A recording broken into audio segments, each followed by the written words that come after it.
예배를 통해서 함께 은혜 받으실 하나님의 말씀은 마가복음 1장 1절 한 절을 함께 다시 보도록 하겠습니다.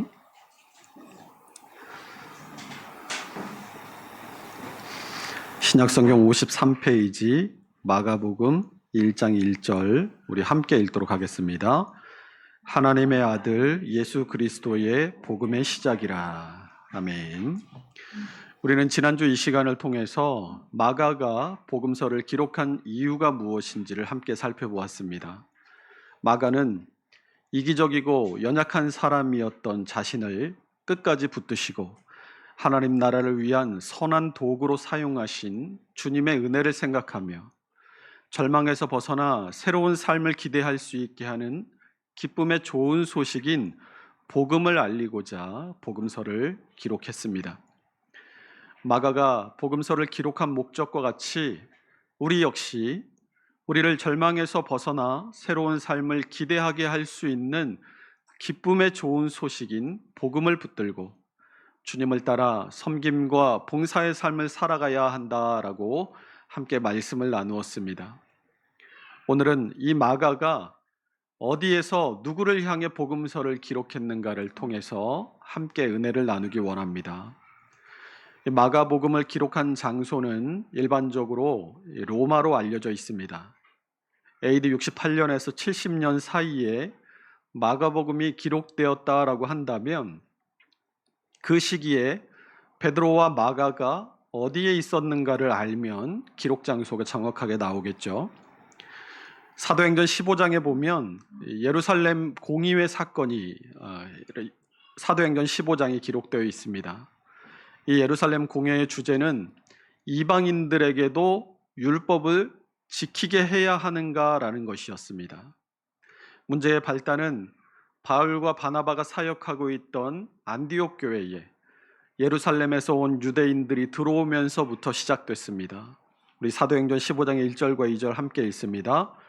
어떤 사람들이 유대로부터 내려와서 형제들을 가르치되 너희가 모세의 법대로 할례를 받지 아니하면 능히 구원을 받지 못하리라 하니 바울 및 바나바와 그들 사이에 적지 아니한 다툼과 변론이 일어난지라. 형제들이 이 문제에 대하여 바울과 바나바와 및 그 중에 몇 사람을 예루살렘에 있는 사도와 장로들에게 보내기로 작정하니라. 이 예루살렘에서 안디옥 교회로 내려온 유대인들은 이방인들이 주축인 이 안디옥 교회에 와서 율법을 지키지 않으면 구원받지 못한다라고 가르쳤습니다.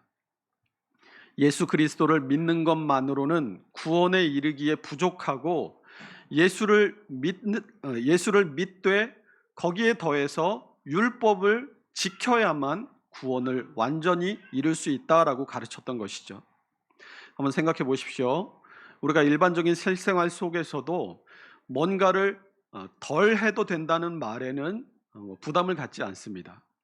그런데 뭔가 부족하다, 뭔가 더 해야 된다라는 말에는 마음의 부담을 가지고 또 쉽게 반응을 합니다.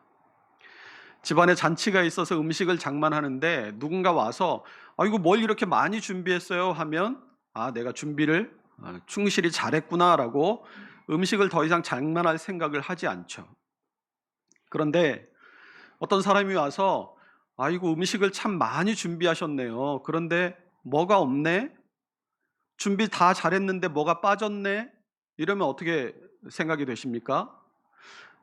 생각해 보면 있어도 되고 없어도 그만인 건데 그거 없으면 안 될 것처럼 그때처럼 생각이 되고 조바심이 나고 그렇습니다. 여러분 취업을 할 때도 이미 충분한 스펙을 가졌어요. 관련된 학위 그리고 자격증들을 충분히 다 준비했습니다. 그리고 마지막으로 친구들이나 선배들에게 조언을 들으려고 이 포트폴리오를 보여줘요. 그 친구나 선배들이 말합니다. 잘 준비했네. 근데 너 무슨 자격증이 하나 없네? 이러면 그때부터 취업이 떨어질 것 같고 조바심이 나요. 그 자격증 하나 때문에 그거 없으면 취업 못할 것 같은 생각이 듭니다. 그런데 그 자격증은 이미 다른 자격증의 하위 자격증이거나 이미 취업 시장에서 사장돼서 효용 가치가 없는 자격증이에요. 그런데도 누군가가 그거 부족해라고 말하면 그것 때문에 불안하고 조바심이 나서 신경을 쓸 수밖에 없는 게 사람의 심리라는 겁니다. 우리 교회가 처음 개척했을 때 주일 예배와 금요철야 예배만 있었어요. 코로나가 터지기도 했고 또 개척교회 상황에서는 그것만으로 충분하다고 판단을 했던 것이죠. 그리고 추후에 우리 교회의 형편과 처지와 상황에 맞게 차근차근 예배를 늘려가겠다고 했습니다.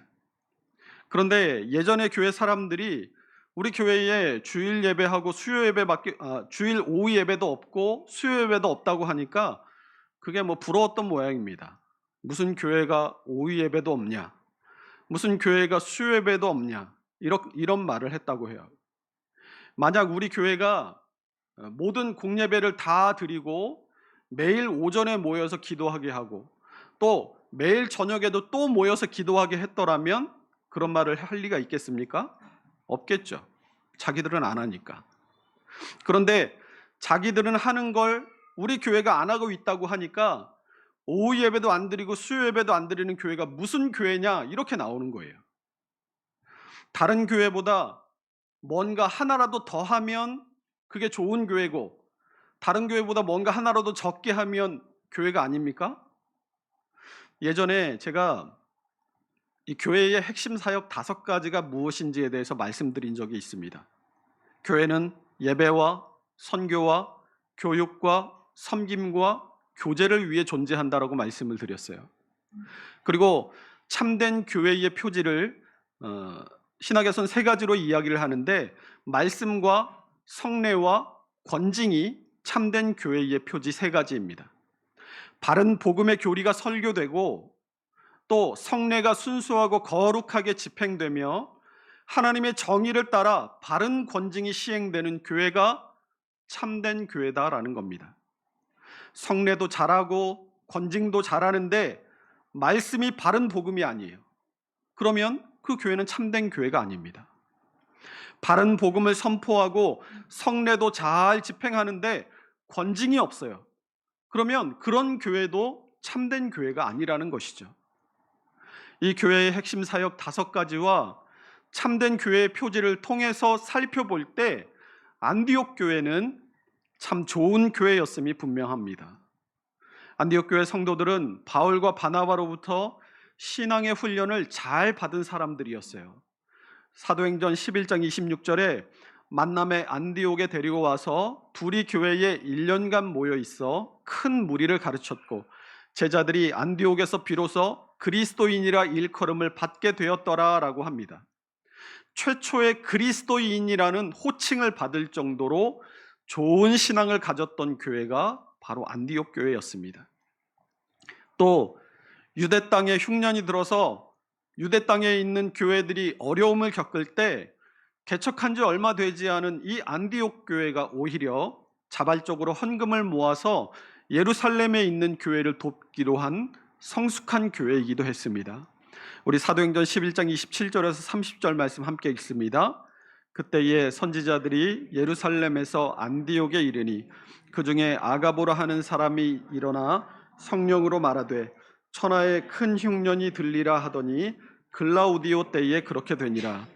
제자들이 각각 그 힘대로 유대에 사는 형제들에게 부제를 보내기로 작정하고 이를 실행하여 바나바와 사울의 손으로 장로들에게 보내니라.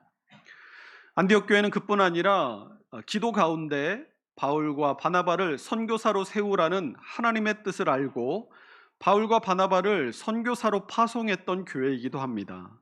사도행전 13장 1절에서 3절 읽습니다.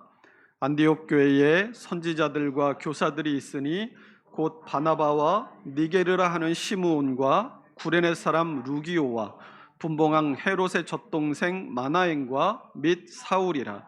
주를 섬겨 금식할 때에 성령이 이르시되 내가 불러 시키는 일을 위하여 바나바와 사울을 따로 세우라 하시니 이에 금식하며 기도하고 2사람에게 안수하여 보내니라. 그런데 이런 좋은 안디옥 교회도 야 너희들 뭔가 부족해 라고 흔드니까 여지없이 흔들렸습니다. 외부에서 누군가가 우리 함께 젖어가는 교회를 향해서 너희 뭔가 부족해라고 하더라도 사람의 말이나 판단이 아니라 주님께서 우리를 어떻게 생각하실까를 더 중요하게 생각하고 흔들림 없이 믿음으로 굳게 서는 우리 모두가 될 수 있으시기를 주님의 이름으로 축원합니다. 바울과 바나바 그리고 예루살렘에서 온 유대인들이 서로 이 율법을 지켜야 구원받느냐 아니냐의 문제로 치열하게 다퉜습니다.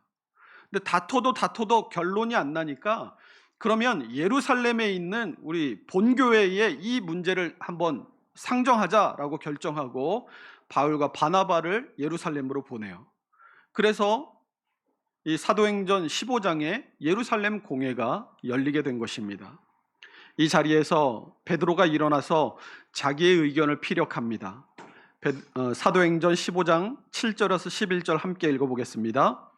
많은 변론이 있은 후에 베드로가 일어나 말하되 형제들아 너희도 알거니와 하나님이 복음의 말씀을 들어 믿게 하시려고 오래전부터 너희 가운데서 나를 택하시고 또 마음을 아시는 하나님이 우리에게 같이 그들에게도 성령을 주어 증언하시고 믿음으로 그들의 마음을 깨끗이 하사 그들이나 우리나 차별하지 아니하셨느니라.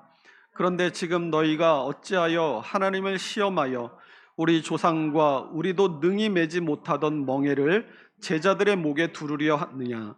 그러나 우리는 그들이 우리와 동일하게 주 예수의 은혜로 구원받는 줄을 믿노라 하니라. 베드로는 유대인이었습니다. 당연히 그도 예수 그리스도를 믿는 예수님의 수제자였지만 유대인으로서의 삶의 양식을 버리지 않았어요. 율법을 지키는 그리스도인이었다라는 겁니다. 그런데 이 예루살렘 공회 전에 무슨 일이 일어났냐면 사도행전 10장에 고넬료 사건이 일어납니다. 사도행전 10장 9절에 보면 이튿날 그들이 길을 가다가 그 성에 가까이 갔을 그때에 베드로가 기도하려고 지붕에 올라가니 그 시각은 제6시더라 라고 합니다. 베드로는 유대인이었어요. 그래서 유대인의 그동안의 전통과 관습을 따라서 기도 시간이 되니까 기도하러 올라갑니다. 그런데 환상이 보였어요. 큰 보자기에 먹어서는 안 되는 부정한 짐승들이 가득 들어있는데 그 보자기가 하늘로부터 내려오고 베드로 앞에서 일어나서 잡아먹으라라는 음성이 들립니다. 사도행전 10장 14절도 베드로가 이르되 주여 그럴 수 없나이다. 속되고 깨끗하지 아니한 것을 내가 결코 먹지 아니하였나이다 라고 말합니다. 여기서도 여전히 그리스도인이지만 율법을 지키는 율법의 그리스도인인 베드로의 모습이 나타납니다. 그 환상이 몇 번 반복돼요? 3번이나 반복됩니다. 만약 첫 환상에 베드로가 내 주님 순종하겠습니다라고 했다면 그 환상이 3번이나 일어날 이유가 있겠습니까? 거절했어요. 주여 그럴 수 없나이다. 또 보자기가 또 내려옵니다. 주여 그럴 수 없습니다. 3번째 보자기가 내려와요. 주여 나는 그래도 그럴 수 없습니다. 환상이 3번 보이고 나서 고넬료가 보낸 하인들이 문을 두드립니다. 베드로가 환상을 깊이 생각하고 고넬료의 집에 가서 고넬료와 이야기를 나눠보니까 이 고넬료가 이방인이지만 경건하고 하나님을 깊이 경외하는 사람이더라는 거예요. 그래서 고넬료와 그의 가족들에게 복음을 전합니다. 그러자 어떻게 되었습니까? 사도행전 10장 44절에서 48절을 함께 읽습니다. 베드로가 이 말을 할 때에 성령이 말씀 듣는 모든 사람에게 내려오시니 베드로와 함께 온 할례 받은 신자들이 이방인들에게도 성령 부어주심으로 말미암아 놀라니 이는 방언을 말하며 하나님 높임을 들음이러라. 이에 베드로가 이르되 이 사람들이 우리와 같이 성령을 받았으니 누가 능히 물로 세례 베품을 금하리요 하고 명하여 예수 그리스도의 이름으로 세례를 베풀라 하니라. 그들이 베드로에게 며칠 더 머물기를 청하니라. 베드로는 율법이 아니라 복음으로 구원받는다라는 사실을 자신이 직접 체험했습니다. 하나님께서는 베드로에게 이것을 가르치시기 위해 고넬료의 가정을 들어 사용하신 것입니다. 사도행전 15장 5절 말씀 보세요. 바리새파 중에 어떤 믿는 사람들이 일어나 말하되 이방인에게 할례를 행하고 모세의 율법을 지키라 명하는 것이 마땅하다 하니라. 예루살렘 공회가 열렸는데 그 공회 자리에서도 이 율법을 지키는 그리스도인, 이 유대인들이 일어나서 무슨 소리 합니까? 당연히 이방인들도 율법을 지켜야 합니다라고 했어요. 그런데 만약 이 베드로가 고넬료 가정의 체험 없이 예루살렘 공회에 참석했다면 어떻게 됐을까요? 베드로도 유대인이고 율법을 지키는 그리스도인으로서 그래, 이방인들도 당연히 율법을 지켜야지, 이렇게 하지 않았겠습니까? 예루살렘 공회는 그러나 이 베드로의 오직 예수 그리스도의 은혜로 구원받는다는 베드로와 야고보의 말을 통해 율법으로 구원받는 것이 아니라 믿음으로 구원받는다는 사실을 확인했습니다. 그러나 교회 안에는 이 이방인들만 있는 것이 아니라 평생 율법을 삶의 모토로 삼고 살았던 유대인들도 있었습니다. 평생을 율법에 따라서 살던 사람들이 어느 날 갑자기 그걸 하루아침에 벗어던질 수 있겠습니까? 사도 바울도 고린도전서 8장 13절에서 그러므로 만일 음식이 내 형제를 실족하게 한다면 나는 영원히 고기를 먹지 아니하여 내 형제를 실족하지 않게 하리라 라고 말한 바 있습니다. 그래서 유대인들이 극혐하는 4가지, 우상의 더러운 것, 음행, 목매어 죽인 것, 피, 이것만 금하고 율법을 지키지 않아도 된다라고 유대인들에게 자유를 허락해요. 이 예루살렘 공회가 마치고 나서 바울과 바나바는 2차 전도 여행을 떠납니다.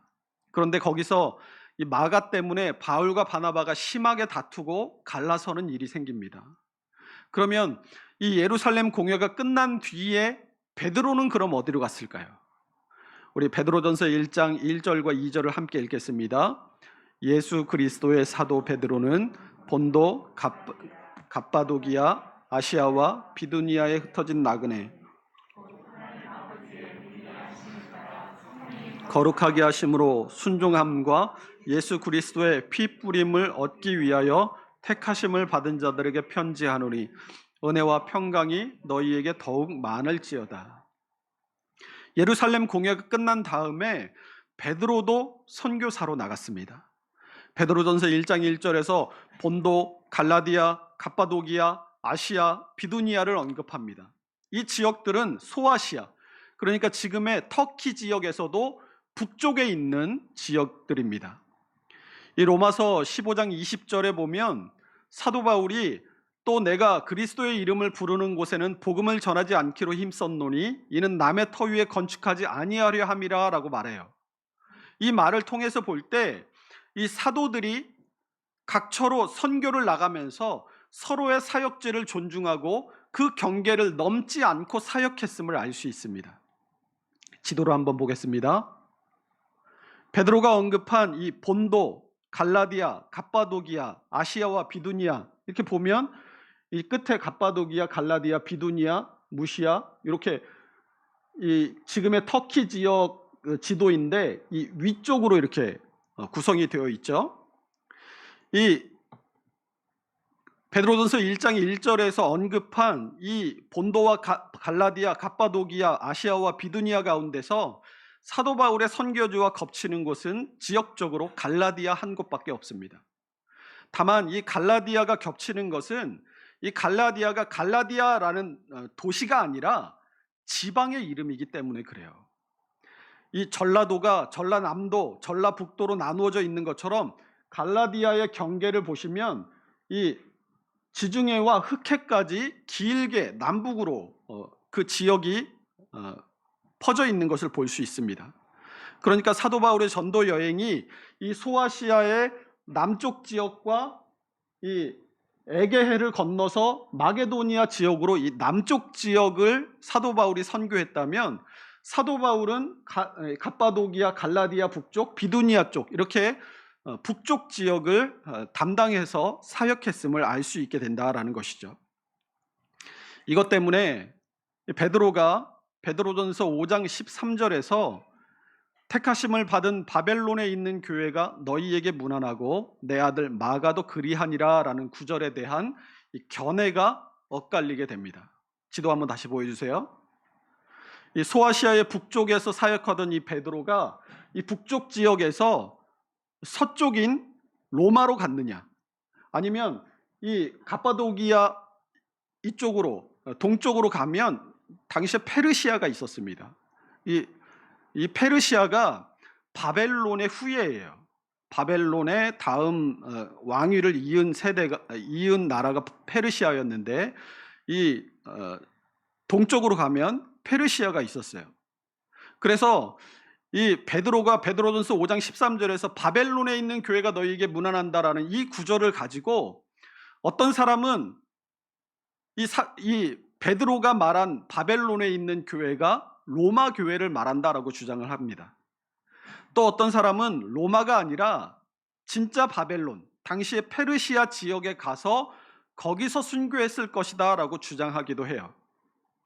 이 사도 바울이 로마에서 옥중서신과 다른 서신들을 썼는데 베드로가 순교한 곳이 만약 로마라고 한다면 남의 터 위에 건축하지 않는다는 사도 바울의 이 선교 원칙에 어긋나기 때문에 베드로가 말한 이 바벨론은 페르시아일 것이다 이렇게 주장을 하는 것이죠. 우리 로마서 15장 22절에서 24절 한번 읽어보겠습니다.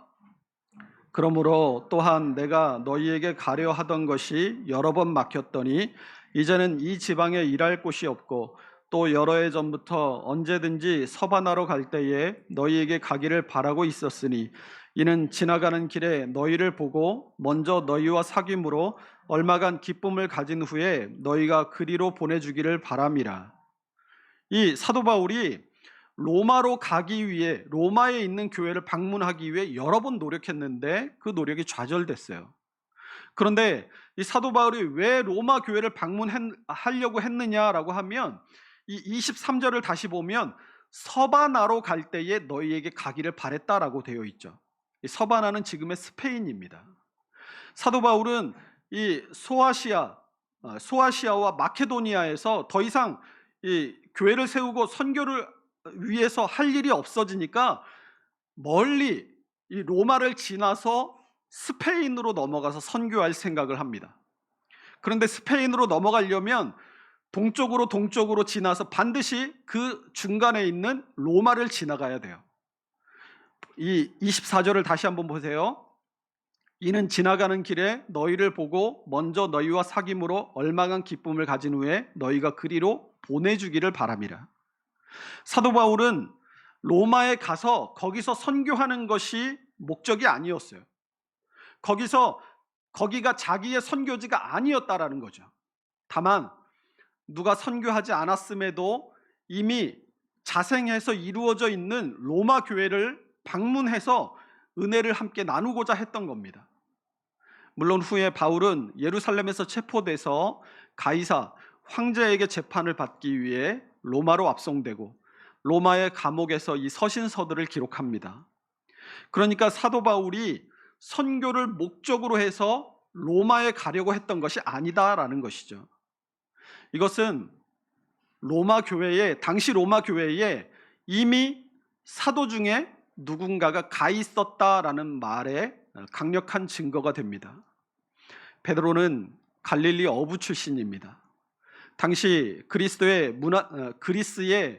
문화적 영향력 아래 있던 이 헬라어, 그리고 당시 세계를 제패했던 로마인들이 사용했던 라틴어를 제대로 배우지 못했어요. 그런 베드로 곁에 누가 있었냐면 통역사로 그리고 대필자로 마가가 있었습니다.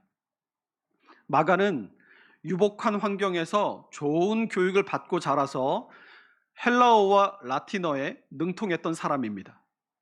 고넬료의 환상을 통해 이방인 선교에 눈을 뜨게 된 베드로가 소아시아 북쪽 지역을 선교하고 자생한 로마 교회의 초청으로 로마 교회로 건너간 게 된 것 같습니다. 아마 이 라틴어가 능했던 마가가 베드로의 곁에 있었기 때문에 가능한 결정이라고 생각이 돼요. 사도 바울은 빌레몬서 24절을 통해서 또한 나의 동역자 마가라고 쓰고 있습니다. 에베소서, 빌립보, 골로새, 빌레몬서를 옥중서신이라고 불러요. 이 옥중서신은 사도 바울이 로마에 압송돼서 1차로 감옥에 수감되었을 때 기록된 서신들입니다. 그러니까 지금 사도 바울이 로마의 감옥에 있는데 그 사도 바울의 곁에 마가가 있다라는 것은 마가가 지금 어디 있다는 거예요? 페르시아가 아니라 로마에 있다라는 얘기입니다. 마가가 로마에 있다라는 것은 베드로도 로마에 있을 가능성이 굉장히 높다라는 거죠. 그래서 이 베드로가 말한 이 베드로전서 5장 13절에서 바벨론에 있는 교회라는 것은 실제 이 페르시아에 있는 교회를 말하는 것이 아니라 로마 교회를 말하는 것이라는 주장이 더 설득력이 있습니다. 이 로마에서 AD 65년 베드로가 순교합니다. 그리고 3년 뒤인 AD 68년 바울이 순교해요. AD 65년에 황제가 누구였냐면 로마 황제가 누구였냐면 네로였습니다. 이 네로는 주후 15년에 태어나서 로마의 5대 황제로 AD 68년 자살로 생을 마감했습니다. 네로의 광기는 우리가 잘 알고 있을 겁니다. 네로는 AD 64년에 로마 시내에 불을 지르고 그 범인으로 기독교인들을 지목했습니다. 안 그래도 기독교인들에 대한 박해가 심했던 시기에 로마 시가지의 대부분이 불타버린 그 화재의 방화범으로 기독교인들이 지목되자 상상할 수 없는 박해와 핍박이 그 뒤를 따랐어요. 수많은 기독교인들이 군중들 앞에서 화형당하고 콜로세움에서 맹수들의 먹잇감으로 던져졌습니다. 기독교인들을 잡아서 머리에 심지를 꽂아서 로마 시내를 밝히는 가로등으로 사용했어요. 네로 시대의 기독교 박해를 잘 그린 영화가 쿼바디스라는 영화입니다. 네로의 박해가 점점 심해지자 핍박을 피해서 도망가던 베드로가 예수님을 만납니다. 주님을 만난 베드로가 쿼바디스 도미네, 주여 어디로 가십니까? 라고 묻자 내가 버린 양들을 위해서 내가 로마로 다시 돌아가 십자가에 못 박히려 한다는 예수님의 말씀을 듣습니다. 그 말씀에 충격을 받은 베드로가 다시 로마로 돌아가 내 주님 달린 십자가에 나는 똑바로 못 박힐 수 없다라고 해서 거꾸로 못 박혀서 순교했다라고 전해지고 있습니다. 그로부터 3년 뒤에 사도 바울마저 로마의 감옥에서 목배임을 당해 순교하게 됩니다. 이런 극심한 박해를 당하면서 많은 그리스도인들이 소망을 잃고 절망 가운데 믿음을 저버렸습니다. 베드로가 순교당하기 전에 박해당하는 소아시아의 그리스도인들에게 보낸 편지가 바로 베드로전서입니다. 베드로전서 5장 13절이 택하심을 함께 받은 바벨론에 있는 교회가 너희에게 문안하고 내 아들 마가도 그리하느니라 라고 말씀합니다. 그러니까 베드로는 지금 이 로마의 극심한 박해 속에서 로마에 머물러 있는 거예요. 그런 베드로가 바벨론에 있는 교회라고 이 로마 교회를 말한 이유가 무엇일까요? 유대인들에게 있어서 바벨론이란 남유다를 멸망시키고 많은 사람들을 죽이고 포로로 끌고 간 원수입니다. 지금 베드로는 로마를 통해서 받는 박해와 핍박을 바벨론 유수에 비유하고 있는 겁니다. 바벨론 유수란 바벨론에 의해 나라가 멸망하고 포로로 잡혀간 70년을 말합니다. 물론 남유다는 하나님의 경고에도 불구하고 우상과 타락의 길을 걷다가 하나님의 심판을 받아 멸망하고 포로로 잡혀가는 벌을 받았어요. 그러면 기독교도 우상과 타락의 길을 걷다가 로마로부터 박해와 핍박을 받는 것이겠습니까? 우상과 타락의 길을 걷던 남유다에도 악인과 선인은 있었습니다.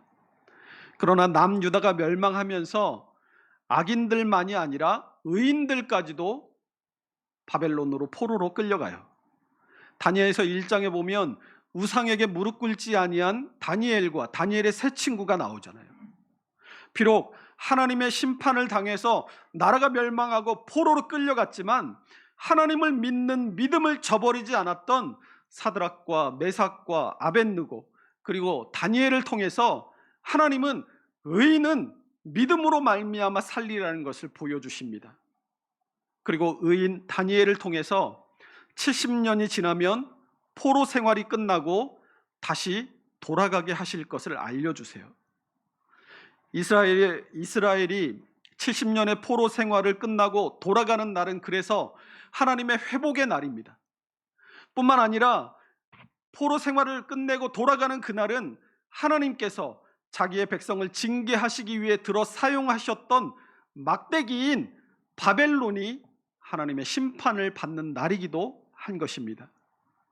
그러니까 베드로는 바벨론에 있는 교회가 무난한다라는 표현을 통해서 지금 이 그리스도인들이 당하는 박해는 하나님의 섭리 가운데 하나님께서 정하신 일이지만 그 안에서 끝까지 믿음을 잃지 않고 믿음을 지켜나가면 반드시 포로 시대가 끝이 나고 하나님께서 회복을 선포하시는 날이 오게 될 것임을 말하고 있는 것입니다.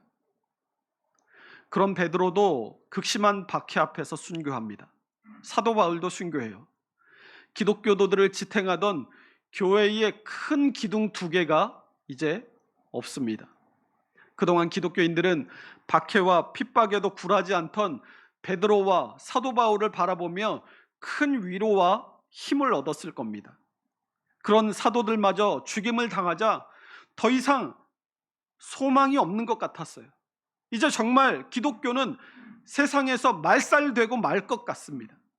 좌절과 절망만이 기독교인들을 엄습해 왔어요. 그러한 극심한 박해와 사도들의 순교 속에서도 살아남은 마가는 절망한 기독교인들을 향해서 소망이 끝난 것이 아니라고 말합니다.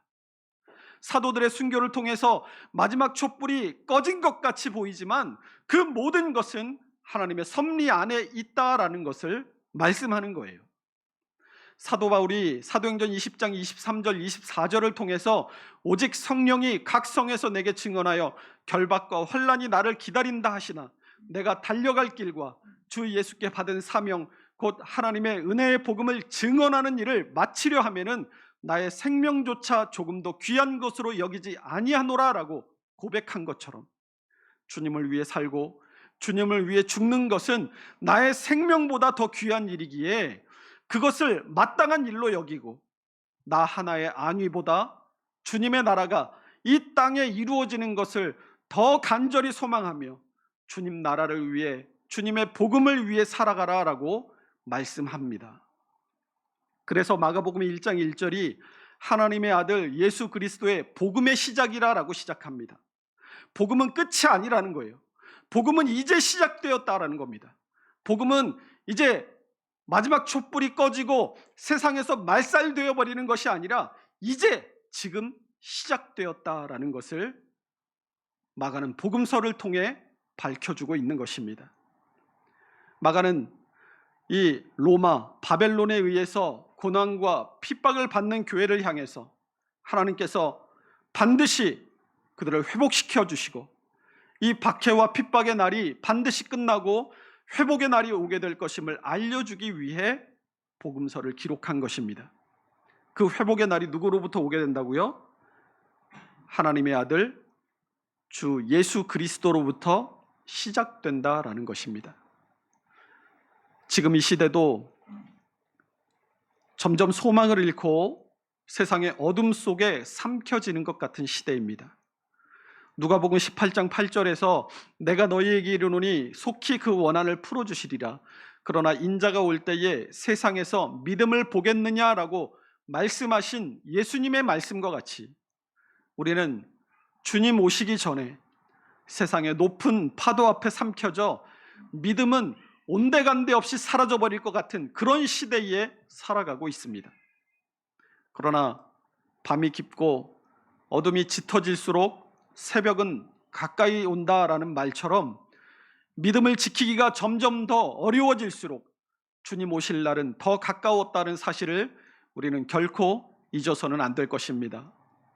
우리가 죽기 전에 예수님 안 오실 수도 있습니다. 마태복음 24장 36절에서 예수님께서 그러나 그날과 그때는 아무도 모르나니 하늘의 천사들도 아들도 모르고 오직 아버지만 아시느니라 라고 말씀합니다. 그러나 이 말씀은 그 소제목을 보면 무화과 나무에서 배울 교훈이라는 한 덩어리의 이야기 속에서 나온 말씀이에요. 마태복음 24장 32절 33절에 보면 무화과 나무의 비유를 배우라. 그 가지가 연하여지고 잎사귀를 내면 여름이 가까운 줄을 아나니 이와 같이 너희도 이 모든 일을 보거든 인자가 가까이 곧 문 앞에 이른 줄 알라라고 말씀합니다. 그날과 그때는 아무도 모르지만 만물에 되어지는 것을 보면서 때를 분별하는 것처럼 시대가 악하고 악이 더욱 승리할 것처럼 보이는 바로 그때에 주님은 반드시 오신다 약속하십니다. 마태복음 24장에 무화과 나무에서 배울 수 있는 교훈은 그래서 42절에 보면 그러므로 깨어있으라 어느 날에 너희 주가 임할지 너희가 알지 못함이니라 라고 말씀합니다. 또 44절에 보면 이러므로 너희도 준비하고 있으라 생각하지 않은 때에 인자가 오리라 라고 말씀하고 있어요. 우리 주님 반드시 오십니다. 우리 주님 반드시 오심을 믿으시기 바랍니다. 그 날을 생각하지 않는 사람은 이 땅의 것에 연연하고 자신의 욕망을 위해 살아갑니다. 주님을 믿는 소망을 저버립니다. 그저 그리스도인이라는 껍데기만 뒤집어 쓰고 살아갑니다. 그러나 주님 오심을 믿고 고대하는 사람은 땅의 것이 아니라 하늘의 것을 바라보며 살아가는 사람들인 줄로 믿습니다. 고난과 어려움 속에서도 소망을 잃지 않고 주님을 믿는 믿음이 꺼져가지 않고 날마다 더 주님을 위해 살기로 결심하고 그 마음을 다잡는 사람들이 주님 오시는 그날을 고대하는 사람들의 삶인 것입니다. 그런 사람들이 주님이 살아가신 섬김과 봉사의 삶을 따라 살아갈 수 있는 것입니다. 빌립보서 1장 3절에서 6절 말씀을 함께 읽고 말씀을 마치겠습니다. 내가 너희를 생각할 때마다 나의 하나님께 감사하며 간구할 때마다 너희 무리를 위하여 기쁨으로 항상 간구함은 너희가 첫날부터 이제까지 복음을 위한 일에 참여하고 있기 때문이라. 너희 안에 착한 일을 시작하신 이가 그리스도 예수의 날까지 이루실 줄을 우리는 확신하노라. 사도 바울이 빌립보 교회의 성도들을 향해서 너희 안에 착한 일을 시작하신 이가 그리스도 예수의 날까지 이루실 줄을 확신한다 라고 말씀합니다. 그들의 착한 일이란 5절에 복음을 위한 일을 말해요. 예수 그리스도의 복음이 우리 안에서 시작되었다면 그 주님께서 주님이 다시 오시는 그날까지 우리 안에서 시작된 그 복음을 온전하게 이루게 하실 줄을 믿으시기 바랍니다. 그러므로 인생의 어떠한 고난과 역경이 우리의 삶을 파도와 같이 덮친다 할지라도 이 믿음의 소망을 끝까지 붙들고 인내하며 온전히 주님의 발자취를 따라 믿음의 길을 두려움 없이 걸어갈 수 있는 우리 모두가 될 수 있으시기를 주님의 이름으로 축원합니다. 기도하겠습니다.